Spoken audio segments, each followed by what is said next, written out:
President Obama fights for health care reform yet again after House Republicans vote against his legislation for the 40th time. Take a listen.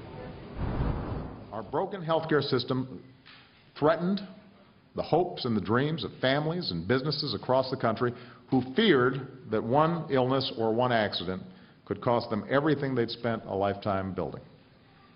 And step by step, we're fixing that system. However, it seems like states and businesses are less concerned with the idea that one illness could cost them everything. Instead, they're most focused on the costs associated with the legislation itself. What's the ultimate price of the president's health care reform? Joining us right now, Dr. Herbert Pardes, Vice Chairman at New York-Presbyterian Hospital, Avik Roy from Manhattan Institute, and Gene Card of the National Federation of Independent Business. Welcome to all of you. Dr. Pardes, I'll start with you. Thank you. What will the health care reform really mean for New York-Presbyterian's bottom line as well as patient care? I think the most important thing is what it means for patients. And the prime issue here is to get more patients covered, because when they're not covered, they cost more, they get sicker, they don't come for health care as often. And so that's the primary thrust. So if we have more people covered, that's fine.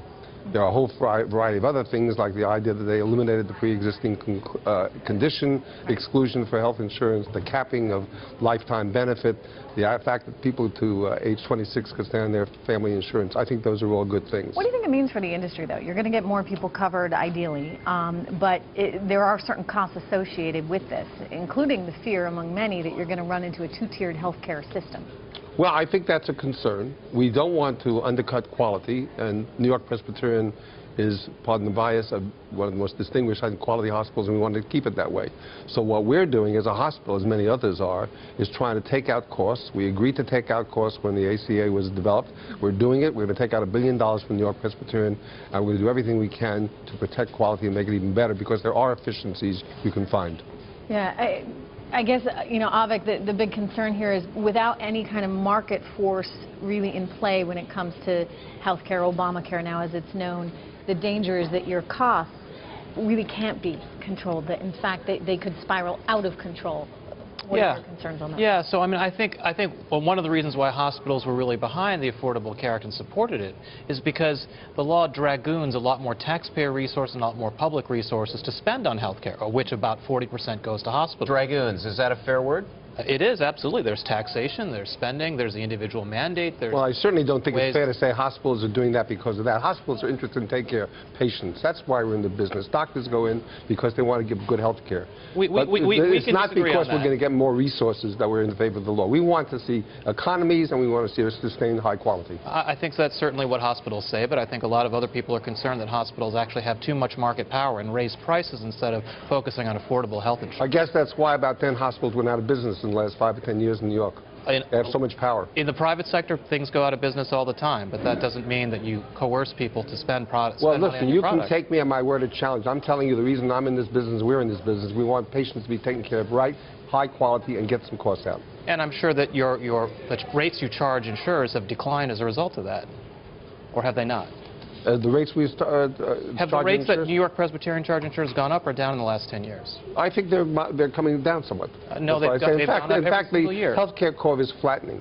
But the notion that you have that people who are doing this business are in there primarily because of financial issues is simply erroneous. Look, I don't castigate groups of people, but I think there are economic incentives in the healthcare system. The economic incentives that hospitals have are to encourage more people to spend money on healthcare, as opposed to being more efficient. Hospitals don't have the incentive to make the healthcare system more efficient, because that means less revenue for hospitals. Untrue. We just took care of responsibility of about 300,000 people adjacent to Presbyterian Hospital to keep them out of the hospital, to keep them out of the emergency room, to provide navigators, since many of them are Spanish, who can speak in Spanish, and help them get better health and help them navigate the healthcare system.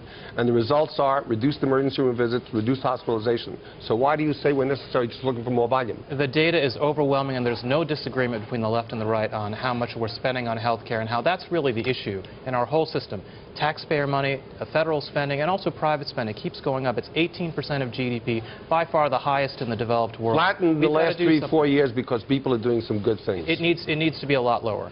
Well, we'll all work on that. Sure. You know, I want to bring Gene Card into this conversation as well, and just take this conversation in a slightly different turn. And as we debate all the economics and whether or not it's going to be good or bad for hospitals and for patients, another concern, of course, happens to be small business owners. And if you're someone who is going to get that extra employer, is maybe thinking about adding that extra employee, turns out it's going to cost you more in the way of health care. Are you concerned at all, Jean, that employers will not be adding to their staffs as a result of Obamacare? Absolutely. This law is full of bad incentives and bad news for small business. It's all about cost. We do not expect costs to go down for those who purchase individual and small group plans. We expect them to go up.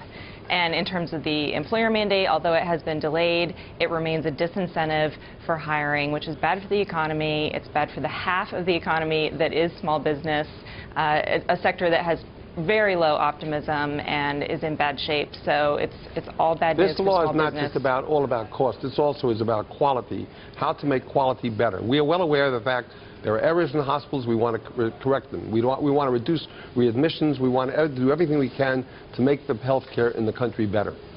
Jean, maybe you can comment on the New York Times article that appeared earlier today, which suggests that health care costs here for New York City residents could be cut by as much as 2/3. Can you comment on that? Because you just asserted that health care is automatically going up for everybody.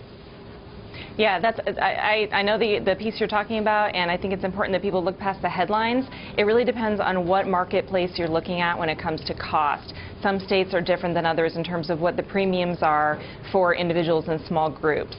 New York is a case where it was already very expensive, so that could be different from other states. It's really a state-by-state and sometimes a locality basis in terms of how high the premiums are. So we don't think that is particularly relevant to the rest of the country. Well, I think there are variations, but you've got to take it as it is, which is there are going to be reduced costs for many people who have health insurance in New York. If we could put that graphic back up, because New York is a very, very unusual situation, because 20 years ago under the Mario Cuomo administration, the New York State government instituted a law that forced insurers to cover everyone regardless of their age, regardless of their health status, regardless of pre-existing conditions. What that meant was that young and healthy people dropped out of the market. That drove costs up tremendously, and it made insurance unaffordable. So it's not apples to apples. It's not apples to apples. Very few states, in fact, almost no states are actually similar to New York's insurance. But here's the whole thing about Obamacare. I should call it health care. It's no longer Obamacare. It is the law, health care.